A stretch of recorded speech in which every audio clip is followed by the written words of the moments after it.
Bien, mesdames, mesdemoiselles, messieurs, fidèles auditeurs et téléspectateurs de la chaîne catholique du diocèse de Mbuji-Mayi, bonjour et surtout bienvenue à cette émission à la découverte.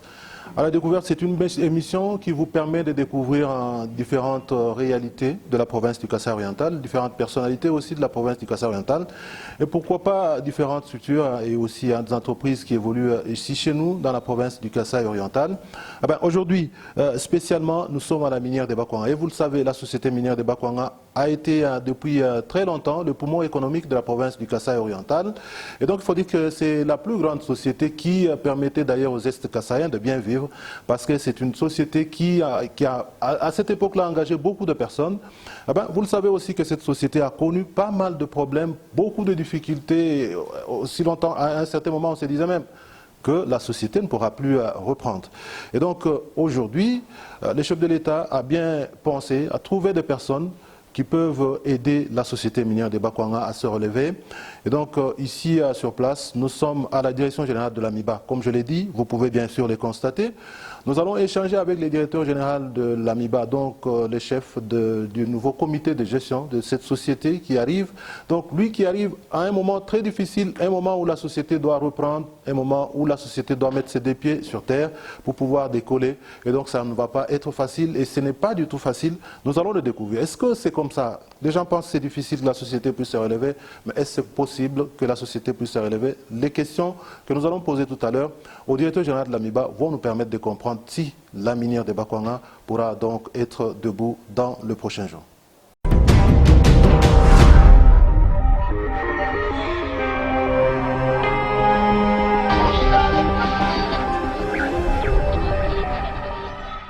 Voilà, donc comme je le disais tantôt là, nous sommes à la direction générale de la société minière de Bakwanga. En face de nous, le directeur général, André Kabanda Kana. Monsieur le directeur général, bonjour. Bonjour, monsieur. Et c'est pour nous un réel plaisir de vous avoir en ce moment. Un moment critique pour la société, deux fois on le dit, un moment d'espoir aussi, parce que vous l'avez dit lors de la grande cérémonie de remise et reprise, vous savez que c'est un moment d'espoir pour cette société qui longtemps est restée à genoux. Et pas même à genoux, peut-être elle était en train de dormir déjà, de somnoler. En fait, aujourd'hui, la société espère se tenir debout. Avec vous, vous avez été à Kinshasa dans plusieurs réunions. Vous avez tenu dernièrement les conseils d'administration au niveau de la capitale de la République démocratique du Congo. Quelle est la santé de l'AMIBA à l'heure actuelle? Merci pour cette opportunité que vous m'accordez pour essayer de donner un peu des nouvelles sur la situation actuelle, parce que vous avez si bien décrit la situation de la société. La minière de Bakwanga, qui a été le poumon de l'économie non seulement nationale, mais surtout pour le Kasaï oriental, est actuellement, depuis plusieurs mois, si pas plusieurs années, quasi à l'agonie. Et ce qu'il faut préciser, c'est que depuis quelques mois, en tout cas plus de 6 mois maintenant, la production était à l'arrêt. Voilà pourquoi le chef de l'État, qui l'avait déjà dit depuis son entrée en mandature, que l'AMIBA doit être relancée. Et plusieurs actions ont été posées depuis qu'il est en fonction. Malheureusement, rien n'est arrivé, c'est-à-dire que la société n'a jamais été relancée comme telle. Voilà pourquoi il y a eu changement à la tête de la société avec le nouveau conseil d'administration qui est présidé par Jean-Charles Okoto et la direction générale dont j'ai la charge en tant que directeur général, secondé par le DGA, le professeur Kazadi Hubert. Quelle est la situation actuelle? Parce que la santé, c'est celle-là, elle n'a pas changé. La situation, c'est que depuis que nous avons pris les rênes de la société dans des conditions que vous savez, je ne vais pas revenir sur les détails, puisque nous avons pratiquement perdu 3 mois pour passer à la nomination, à la remise et reprise pour la prise effective de fonction. Donc nous avons perdu 3 mois. L'ordonnance rédigée et publiée début juillet, nous n'avons pris nos fonctions effectivement que le 30 septembre, de manière assez compliquée. Alors, quelle est la situation actuelle? Dès notre prise de fonction, après la remise et reprise, nous avons essayé de mettre sur pied un plan assez minimal de relance. Vraiment un plan minimal de relance qui peut être évalué. Je sais qu'il y a eu beaucoup de plans qui ont été avancés, dont le plus connu, c'est le plan Copirep, dont la valeur était assez importante, donc qui est chiffré à presque 500 millions de dollars. Pour être plus précis, c'est 480 millions de dollars. Et depuis que ce plan a été approuvé par le gouvernement, rien n'a été fait parce qu'il n'y avait certainement pas de fonds pour que ce plan soit mis en marche. Et donc, nous avons mis sur pied ce petit plan qui est évalué à 50, pour être plus précis, 45 millions de dollars. Vraiment axé sur la reprise de la production, c'est-à-dire essayer de réunir l'outillage, de renouveler l'outillage de production, parce que lors de la remise et reprise, donc des états des lieux que nous avons fait, tout était à l'arrêt. Toutes les machines en panne, toutes les chaînes de production, donc les fameuses laveries à l'arrêt. Et donc, nous nous sommes dit, le plus urgent, il faut absolument qu'on puisse essayer de remettre sur pied avec les moyens de bord, c'est-à-dire réparer ce qui pouvait être réparé, changer ce qui pouvait être changé et démarrer la production par tous les moyens. C'est ce que nous avons fait. Et donc la situation actuelle, c'est que depuis le début de cette semaine, nous avons commencé à faire ce qu'on appelle l'évaluation de la teneur de mines où nous pensons commencer la production. Nous avons fait des travaux d'évaluation de la teneur de ces sites. Et au plus tard, lundi ou mardi, nous démarrons avec la laverie pour lancer la production. Vous allez me demander si nous avons eu les 45 millions de notre plan. Nous ne les avons pas encore. Oui, je sais que dans notre pays, il faut attendre un peu. Il faut attendre un peu. Surtout que la situation est telle qu'elle est. Difficile. Nous approchons des élections et voilà. Le pays fait face à beaucoup de charges. Alors, il y a aussi cette réunion que vous avez eue à Kinshasa, c'était les conseils d'administration. Quelles sont les grandes résolutions de ces conseils d'administration, étant donné que ici, à Mbuji-Mayi, les gens vous attendaient, vraiment, vous attendez. Et puis, bon, quelles sont les grandes résolutions de ces conseils? Alors, ce premier conseil d'administration avait pour premier objectif, c'est faire le rapport des états des lieux. Donc, les états des lieux qui ont été effectués, il fallait absolument rendre ce rapport à l'ensemble du conseil d'administration pour voir ce qu'on a fait. Deuxième élément important, c'est présenter ce plan dont je vous ai parlé pour qu'on puisse le valider, parce que c'est le conseil d'administration qui donne les orientations et la vision et le comité de direction gère. Alors, là, nous pouvons dire que ce plan a été déjà validé. Le plan a été validé par le conseil d'administration et aujourd'hui il est disponible, c'est-à-dire que nous sommes en train de négocier avec tous ceux qui peuvent éventuellement aussi nous soutenir dans cette démarche de relance, et il y a des pistes qui sont tout à fait intéressantes, on va peut-être en parler. Mais donc, pour le conseil d'administration, il faudra que je termine. Voilà. Il y a un certain nombre de recommandations qui ont été faites à la direction. Il y a eu, pendant la période où on devait faire la remise reprise, la période qui a traîné entre la nomination et la prise de fonction, des épisodes assez importants d'engagement et de promotion. L'équipe qui nous a précédés a fait des engagements assez importants. C'est parmi inhabituel. Parmi des questions vraiment très importantes. C'est une question très importante, ça concerne le personnel. Et donc le conseil d'administration a pris la résolution, une recommandation importante de dire on suspend tout ça. On suspend tous les engagements qui ont été faits après la publication des ordonnances. On suspend toutes les promotions parce que, comme vous le savez, qu'est-ce que ça entraîne comme conséquence, les engagements à tour de bras et les promotions à tour de bras? C'est gonfler l'enveloppe salariale. Or, la société est à l'arrêt et ne produit plus rien depuis plusieurs mois. Le personnel est payé sur l'enveloppe fermée, sur la créance de la société par rapport à l'État, et on débouche depuis plusieurs mois un montant fixe. Alors, voilà, pour des gens qui ont géré une société comme ça, poser des actes que je suis en train de décrire là, ça nous a semblé un peu, je n'ai pas de qualificatif à employer, d'où nous avons, en tout cas le conseil d'administration a pris la gestion de suspendre tout cela. On va analyser chaque dossier pour voir qu'est-ce qu'on peut faire par rapport à ça. Deuxièmement, c'est essayer de voir l'organigramme de la société, parce qu'effectivement, le mode de fonctionnement de cette société, je dois le dire, là j'insiste beaucoup, c'est une société qui est une société commerciale, qui est du portefeuille, qui doit pouvoir produire et faire des bénéfices. C'est s'autosuffire sur le plan financier. Mais le fonctionnement, c'est comme si c'était un service de l'administration publique. Donc les gens ne se préoccupent pas de ce qui doit être produit.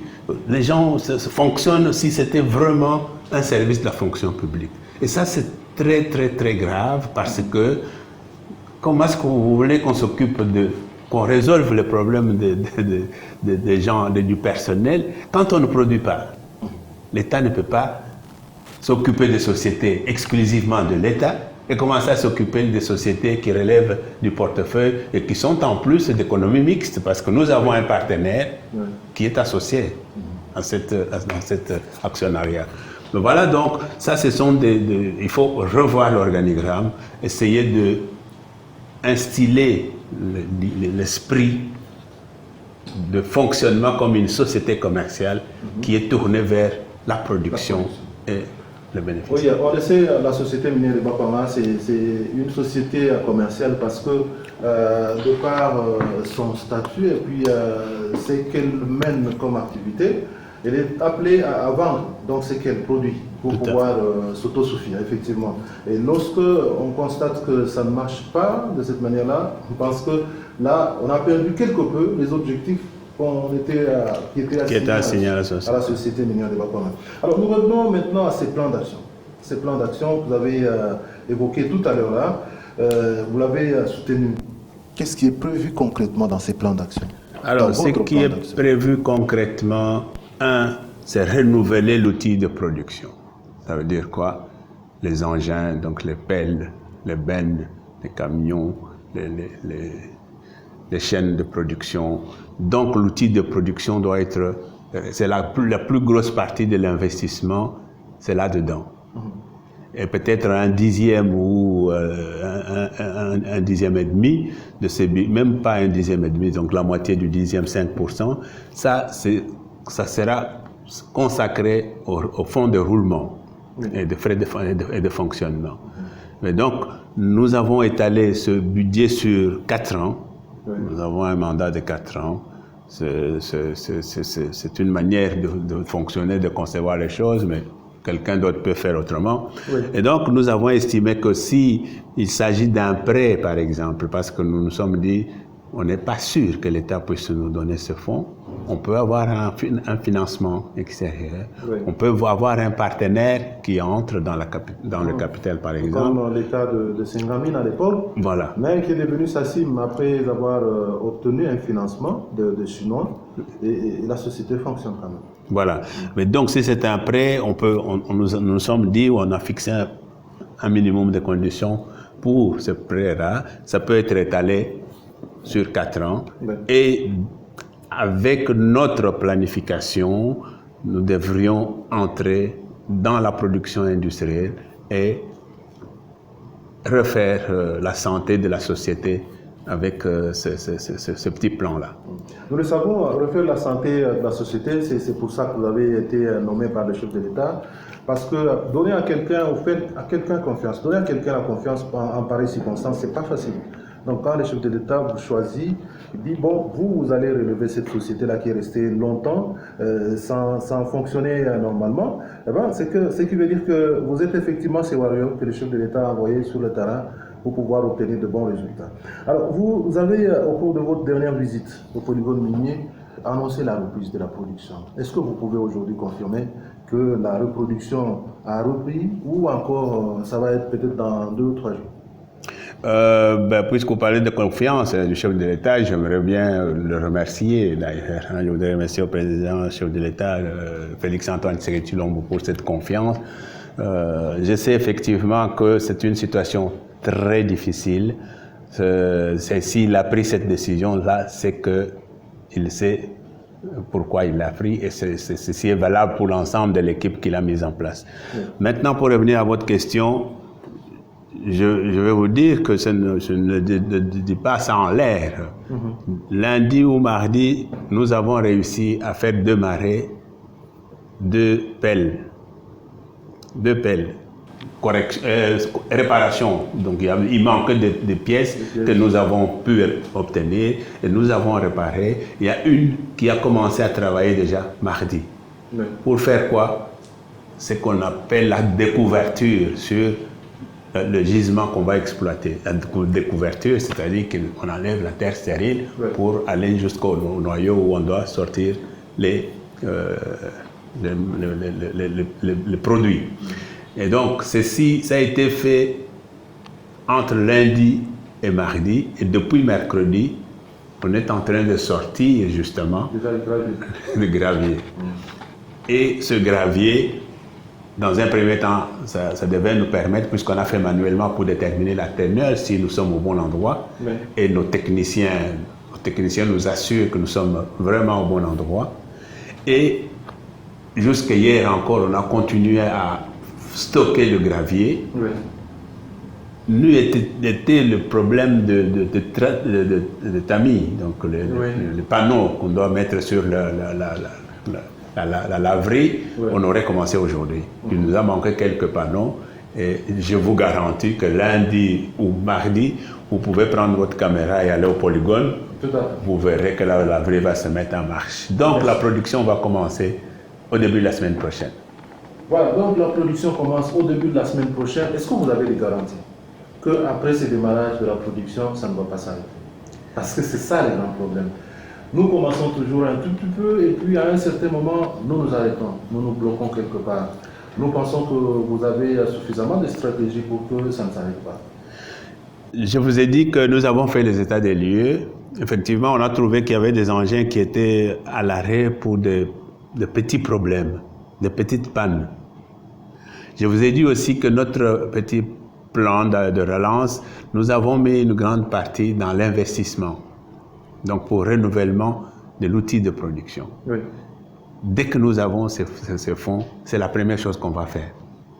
Mettre l'outil de production en place, des nouveaux engins qu'on va acheter. Deuxième chose, le problème c'est toujours prévoir. Parce que si on travaille au jour le jour sans prévoir, et donc nous avons prévu dans ce plan-là un gros budget pour les pièces de rechange, pour renouveler les matériaux, en tout cas les outils ou les pièces de première nécessité. Et donc, moi, je vous garantis que si nous commençons, vous pouvez être sûr que nous n'allons pas nous arrêter. Sauf alors s'il y a une catastrophe qui s'abat sur toutes les mines et on n'a plus rien à exploiter. Mais sinon, nous mettrons tout en tout cas en œuvre pour que la production qui commence soit renforcée pour qu'elle soit maintenue dans la durée. Alors, depuis que vous êtes là, on vous voit toujours sur le terrain. On dirait que ce bureau ne vous plaît pas, vous ne voulez pas rester au bureau. Tout le temps, c'est au polygone, tout le temps, c'est parfois dans certaines filiales de l'AMIBA. L'AMIBA elle-même, elle a par exemple Biofalco, une filiale de l'AMIBA qui est aussi par terre parce que cette filiale a suivi pratiquement les pas de l'AMIBA, elle est aussi tombée. Sokagor, la même chose, ce sont des filiales de l'AMIBA. Et puis, tout dernièrement, là, on a vu des visites ici des Tchèques qui sont venus chez nous au Kasaï oriental. Qu'en est-il au juste? Ben, vous posez une très bonne question. Si nous sommes venus relancer l'AMIBA, ce n'est pas pour rester dans le bureau, commencer à réfléchir. Oui. Non, c'est pour voir qu'est-ce qui a été fait, qu'est-ce qui n'a pas marché et qu'est-ce qu'il faut faire. Voilà pourquoi nous avons passé, donc d'ailleurs, dès le premier jour, tous les comités de conseil d'administration étaient sur le terrain pour voir, palper du doigt la réalité. Et nous étions, je vous garantis, tous les membres du conseil d'administration étaient abattus quand nous avons terminé cette visite. Abattus pourquoi? Parce qu'on s'est rendu compte que beaucoup d'engins étaient à l'arrêt pour des raisons tout à fait ridicules. Ça, c'est la première chose. Deuxième chose, de ce que nous avons vu, il fallait absolument suivre. Oui. Pourquoi cet engin est à l'arrêt? Qu'est-ce qui manque? Il faut voir ce qu'on fait, etc. Voilà pourquoi nous avons été, pour la première fois, pour la deuxième fois, parce que c'est quand même 45 km², Oui. donc il fallait visiter les gisements, pour voir un peu. Deuxièmement, nous avons été à Tchala, Oui. parce que comme vous savez, la production à l'AMIBA, on ne peut pas produire sans, voilà, tout dépend du courant électrique. Non seulement pour l'AMIBA, mais même pour l'ensemble de la ville, parce que la régie des eaux fonctionne avec... Nous avons été à Tchala aussi pour voir ce qu'il y a.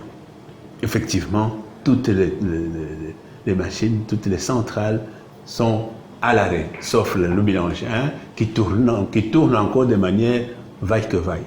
Voilà pourquoi nous avons commencé pour les filiales, en tout cas par Tchala, pour nous rendre compte de la réalité du terrain. Nous avons été à Biofarco aussi, pour voir ce qui ne va pas. Effectivement, nous avons trouvé une filiale qui fonctionne peut-être au centième de sa capacité, qui produit encore quelques sérums. Voilà, c'est une société qui peut... nos partenaires, parce que je vais revenir sur les Tchèques, Oui. on a été jusqu'à Sekambaï, Oui. parce que c'est aussi une mine, une potentialité importante. On a été pour voir ce qui se passe là-bas. Donc, nous ne sommes pas focalisés que sur l'AMIBA, ça je peux vous garantir, parce que nous n'avons pas, et c'est dommage, l'AMIBA jusqu'aujourd'hui n'a été concentré, focalisé que sur les diamants. Sur les diamants. Alors qu'il y a beaucoup de potentialités autour de l'AMIBA. Et donc notre objectif, c'est vrai, il faut commencer la production. Parce que sans cette production, nous ne pouvons pas avoir des ambitions, les moyens de nos ambitions. Oui. Et donc il faut commencer par là. C'est ce que nous avons fait. Nous allons produire, après avoir encaissé les moyens qu'il nous faut, nous allons diversifier nos actions, nos activités. Non seulement pour d'autres minéraux, parce qu'à côté du diamant, comme vous le savez, oui, on a découvert, il y a du cuivre, il y a du cobalt, il y a chrome, nickel, il y a de l'or, etc. Oui. Nous allons nous occuper de toutes ces activités, toutes ces potentialités-là, pour vraiment que la société devienne, si pas ce qu'elle était dans le temps, mieux. Non, mais nous pensons qu'elle doit devenir ce qu'elle était dans les temps, parce que vous êtes là. Alors maintenant, il y a cette autre question, c'est par rapport au travail de la société minière de Bopan. Je crois que vous avez été à l'AMIBA, vous avez vu les travailler, vous avez été parfois à la cité, hein, peut-être dans certaines dans les cités, oui, tout à fait. Pour voir un peu comment les travailleurs vivent. Il y a des travailleurs qui ont déjà terminé, qui sont arrivés à la fin de leur carrière à l'AMIBA, qui ont été, qui sont allés, comme on dit là, en passion, peut-être en retraite. Mais ces gens ne sont pas payés. Est-ce que dans votre plan de relance, vous avez pensé à cette catégorie de personnes? Je dirais tout de suite, oui, nous avons pensé à ces gens-là. Mais avant de dire oui, j'aurais voulu ressouligner ce que vous avez dit, parce qu'effectivement, ce problème, c'est un problème très sérieux. Il y a des gens qui ont donné leur vie pour cette société, qui ont travaillé pendant des décennies et qui sont arrivés au soir de leur vie, de leur carrière professionnelle, au moment où ils pouvaient commencer à profiter de la vie. Oui. Malheureusement, ils n'ont ni les indemnités de sortie, donc les fameux de compte, ni même leur part de retraités. C'est ça qui constitue, parce que c'est non seulement pour les retraités, même pour le personnel qui est aujourd'hui payé au forfait, il y a un passif social important. Donc on ne peut pas s'occuper de l'AMIBA sans s'occuper de cet aspect-là. Ça aurait été mieux que nous arrivions à réussir à faire endosser ça soit à l'État, soit par exemple aux organisations internationales comme le FMI, comme le Fonds monétaire international ou je ne sais pas moi quoi, comme on avait fait pour l'AMIBA. Malheureusement, ceci nous est encore impossible aujourd'hui à obtenir. Pourquoi? Parce que nous sommes en économie mixte, nous avons un partenaire qui d'ailleurs nous pose plus de problèmes qu'il nous permet de les résoudre. Mais donc ce partenaire, c'est un boulet qui nous empêche effectivement. Donc nous y avons pensé dans ce plan de manière à ce que, que le problème des retraités soit quand même pris en charge de manière cohérente et adéquate, et de deux, que nous puissions arriver à, si Dieu nous donne encore longue vie et les moyens, nous puissions effacer ce passif qui est quand même assez important. Non seulement les retraités, mais ceux-là qui travaillent même. Vous l'avez dit, vous l'avez souligné tout à l'heure, qu'ils sont payés, mais on dirait que on ne donne pas le salaire. C'est au forfait. C'est les forfaits qu'on donne. Et quelle politique comptez-vous mettre en place pour que cette situation puisse disparaître? C'est ce que je viens de vous dire. Dans le plan, nous avons prévu déjà dès le mois de juin. Si notre plan marche comme nous l'avons prévu, c'est-à-dire que d'ici le mois de juin, nous allons commencer à produire, nous aurons quand même des recettes propres. C'est la première chose que nous allons faire, c'est de faire rentrer le personnel dans le paiement normal de salaire. Parce que le forfait, c'est bien, ça leur permet de résoudre le problème, mais ça crée des injustices. Parce que tout le monde est nivelé. Tout le monde est nivelé, tout le monde touche la même chose. C'est pas normal, c'est pas acceptable. Voilà la première chose que nous allons faire, c'est celle-là. Le peu de moyens que nous allons faire, nous allons tout mettre en œuvre pour que nous rentrions dans le système normal de paiement de salaire. C'est-à-dire que chaque travailleur est payé en fonction de son travail, de son niveau, son grade et ses capacités, et son rendement. Voilà, ça c'est la première chose que je peux vous dire. La suite arrivera parce que je ne peux pas tout. Merci beaucoup. Si vous peut-être à la présence des Tchèques. Vous avez été avec eux à Tchala et lorsque nous avons essayé un peu de suivre, nous avons trouvé que c'est une société qui est spécialisée dans la fabrication de machines, pratiquement pour des centrales hydroélectriques. Est-ce que là aussi, vous êtes en train de tendre vers un partenariat avec cette entreprise? Et puis, au polygone minier, vous avez aussi souligné que vous pouvez transformer les garages les ateliers mécaniques, donc les ateliers mécaniques, vous pouvez les transformer en site où on fabrique des engins. Est-ce que cela est possible? Vous l'avez dit, je ne peux que confirmer. Alors, par rapport au Tchèque, de notre prise de fonction, nous avons commencé à chercher comment avoir l'investissement, le moyen pour démarrer notre plan, c'est-à-dire le fameux 45 millions. Et donc, comme nous avons donné la priorité à l'énergie électrique, nous avons commencé à recevoir tous ceux qui sont intéressés à l'AMIBA. Il y en a beaucoup. Et nous avons discuté avec les uns et les autres. Pourquoi vous avez vu les Tchèques? C'est parce que, en discutant avec eux, nous sommes tombés sur quelque chose de beaucoup plus intéressante que les contacts antérieurs. C'est quoi ce qui est intéressant? C'est qu'ils nous offrent un partenariat qu'on appelle le BOT. Donc, c'est-à-dire qu'ils apportent les capitaux. Ils apportent les capitaux. Ça, c'est déjà sur leur capacité financière. Et c'est une société tchèque, évidemment, mais au départ, une société familiale qui s'est développée jusqu'à avoir des implantations à travers l'Europe, au Brésil, en Inde, et aujourd'hui, le patron que vous avez vu d'ailleurs est déterminé à planter en Afrique. Et il a choisi Mbujimaï. Et pourquoi eux encore pour une deuxième fois? C'est parce qu'ils avaient déjà travaillé sur le mélange 2. Oui. Dans l'histoire, dans le passé, c'est eux qui avaient installé les turbines sur le mélange 2. Mais ça remonte à... Ce sont les turbines qui ont été enlevées finalement et envoyées ailleurs. Voilà. Alors, ils sont intéressés par les centrales hydroélectriques. Ils sont prêts à investir leurs moyens, restaurer toutes les centrales, le mélange 1, le mélange 2 et Tchala. Voilà pourquoi nous avons signé un mémorandum d'entente officiellement à l'ambassade tchèque à Kinshasa. Voilà pourquoi le patron, tout de suite après la signature du mémorandum, quelques jours après, le patron de l'usine est arrivé lui-même. Oui. Il est arrivé jusqu'ici en Mbujimaï. Ils sont partis hier. Oui. Ils ont voulu aller voir, palper tout du doigt. Ils sont allés à Tchala, ils étaient à Biofarco, ils sont allés à Sek Kambaï, et ils sont intéressés par tous ces trois aspects-là. Troisième et quatrième aspect, c'est les ateliers, comme vous venez de le dire.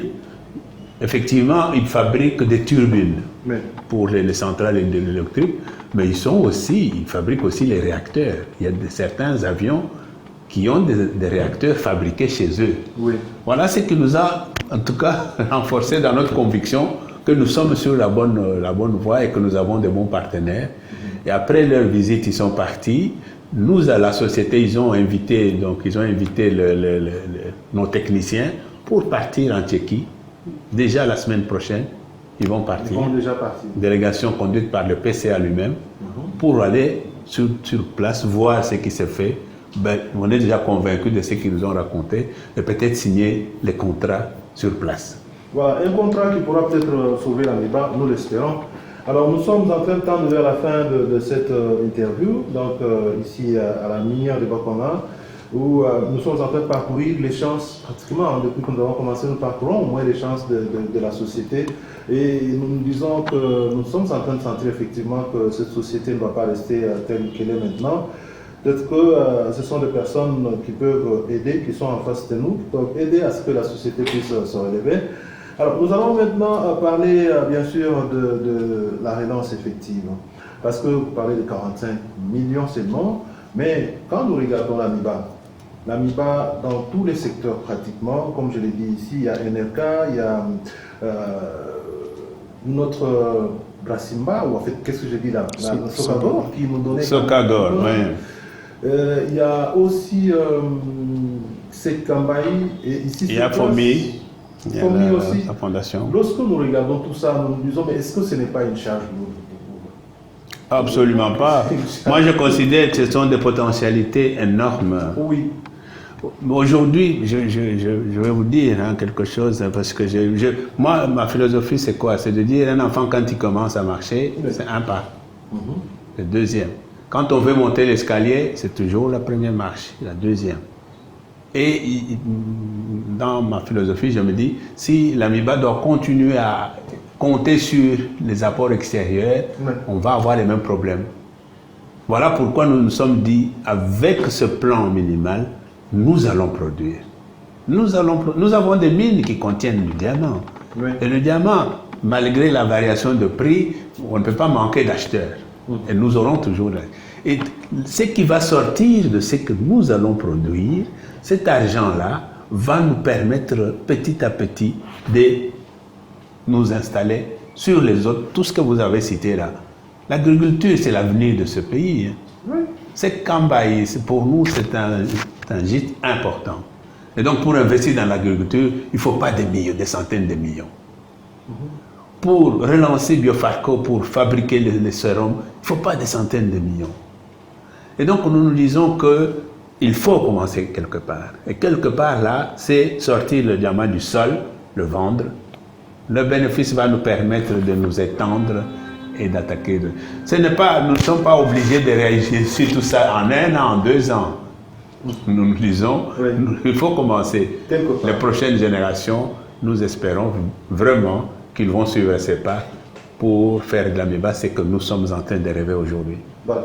Donc, les prochaines générations devront suivre vos pas. Mais nous pensons que vous, déjà, vous pouvez déjà y arriver parce que tout l'espoir de Zest Kassaïen, c'est sur vous. Donc, tout le monde compte sur vous, sur l'actuel comité de gestion et aussi les conseils d'administration pour pouvoir relever cette grande société. Mais il faut aussi reconnaître qu'à l'intérieur de la société, il y a aussi d'autres petits problèmes. D'autres petits problèmes que vous êtes appelés à gérer. Surtout cette situation de personnes qui ont été engagées en désordre vers la fin et qui se voient, après avoir eu un peu d'espoir, se voient obligés d'arrêter. Et donc comment vous allez vous occuper de ça? Parce que tout au début là, j'ai pensé qu'on allait vraiment entrer dans le détail parce qu'on peut même dire que ce sont des pièges que les gens peuvent tendre pour que quand vous arrivez, vous n'arrivez pas à payer ces gens-là se révoltent par exemple, qui disent moi écoutez, nous avons été engagés, mais comment on ne nous paye pas? Alors, comment allez-vous faire? Parce que vous avez dit que vous étudiez les dossiers de tout un chacun.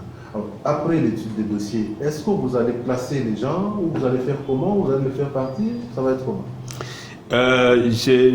Dans toute entreprise humaine, il y a des problèmes. On ne peut pas manquer de problèmes. C'est peut-être la manière de les aborder qui permet d'éviter le pire ou de connaître le pire. Hier, pas plus tard qu'hier, nous avons eu la réunion avec la délégation syndicale. Et c'était sur ce point-là. Franchement, je vous dis, sachant que ça a été fait expressément pour créer des troubles sociaux et nous empêcher d'aller de l'avant, peut-être pour nous amener à l'échec, pour qu'on dise que bon, ils ont échoué. Donc à l'échec de manière... Voilà. Nous avons eu une réunion, et je remercie le banc syndical, parce que nous avons eu une réunion où j'ai été devant des responsables qui ont compris le problème. C'est quoi?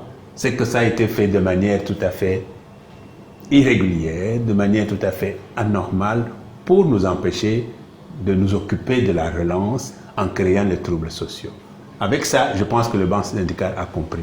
Qu'est-ce que nous allons faire? Nous ne pouvons pas mettre les gens... D'ailleurs, le conseil d'administration avait pris la décision de supprimer tous ces engagements et toutes ces promotions. Oui. Mais nous, au comité de direction, on s'est dit on ne peut pas supprimer. Ça veut dire que si on supprime, effectivement, on crée un problème. Voilà. On n'a pas annulé. On n'a pas annulé. Nous avons suspendu. Et on va étudier.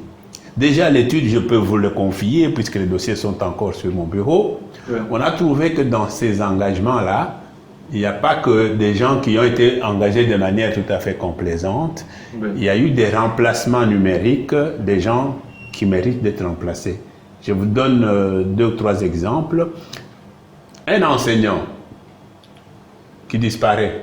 Oui. Il est mort ou il en avait marre, il est parti ou il est à la retraite. Il faut le remplacer. Ça, on ne peut pas échapper à ça. Ça, c'est le remplacement numérique important. Donc cet enseignant-là, nous ne pouvons pas le mettre dans le même panier que tout le monde. Un infirmier qui tombe malade ou qui décède ou qui va à la retraite ou je ne sais quoi, on ne peut pas laisser les malades sans infirmier. Il faut le remplacer. Un médecin, c'est la même chose. Mais donc, déjà, il y a un certain nombre de gens, de membres du personnel, de travailleurs, qui ont été remplacés de manière que nous estimons que c'est justifiable. Et ces gens-là, nous allons les remettre dans leurs droits et régulariser la situation. Oui. Deuxièmement, ce sont les autres. Nous ne pouvons pas dire, puisqu'ils ont été engagés dans la complaisance, on les met dehors. Non, ils sont déjà dans la boîte. Peut-être on leur va demander un petit temps de patience parce que la relance va nous obliger à engager aussi. Il y a des gens dont on aura besoin. Ces gens, ça constitue une réserve d'emploi où nous allons puiser pour reprendre tous ces gens-là. Comme ça, il n'y aura personne qui va... Voilà pourquoi je vous dis que la réunion avec le banc syndical a été une réunion agréable et à travers vous, je le remercie. Et j'espère que nous allons continuer à collaborer sur ce temps-là. Il y avait des gens qui voulaient marcher, soi-disant que donc ils n'ont pas été payés, des choses comme ça. Donc ça a créé un peu de petits problèmes sur la ville. On a mis même à un certain moment qu'on avait déployé la police. Ouais, donc c'était un problème de mauvaise communication par rapport à ce que je viens de dire là. Le conseil d'administration avait effectivement pris une décision qu'on ne pouvait pas divulguer comme ça, annoncer. Il y a eu des gens mal intentionnés, encore une fois, qui se sont permis de lancer la nouvelle. Ah, bientôt on va chasser tout le monde qui a été engagé dans l'irrégularité. Voilà, les gens se sont agités, ils étaient inquiets, avec raison. Sur le directeur général, nous allons bien sûr terminer, mais nous pensons qu'il y a tous ces travailleurs de la MEBA qui veulent entendre votre voix. C'est vrai qu'ils l'ont entendu, mais qui veulent recevoir un message venant de vous. Le message, j'en ai qu'un seul. Sans travail, sans production, la MEBA n'existe pas. Ça veut dire quoi?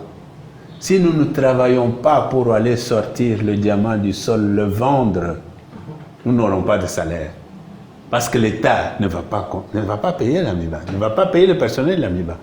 Donc, travaillons, produisons, sécurisons notre production, faisons les revenus et les recettes suffisantes pour résoudre les problèmes sociaux, non seulement des travailleurs, mais de l'ensemble de la population, parce que c'est la MEBA qui fait vivre notre province.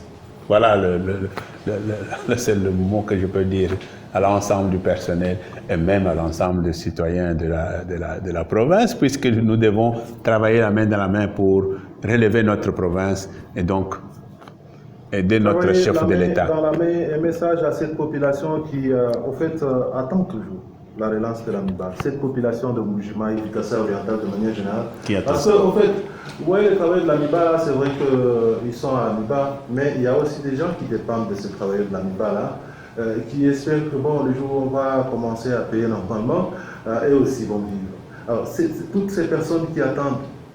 Il y a même des opérateurs économiques qui attendent la relance de la MEBA, qui se disent, mais quand la MEBA était encore à un niveau plus élevé, nous, ici à Mbuji-Mayi, il y avait de l'argent qui circulait facilement, vous voyez, tout marchait, tout marchait. Et depuis que la MEBA est partie, beaucoup de choses ne marchent pas, et c'est tout simplement parce que la MEBA est partie. Donc, le jour que la MEBA se relève, tout va marcher ici. Alors, ces gens-là, ils espèrent aussi peut-être un message.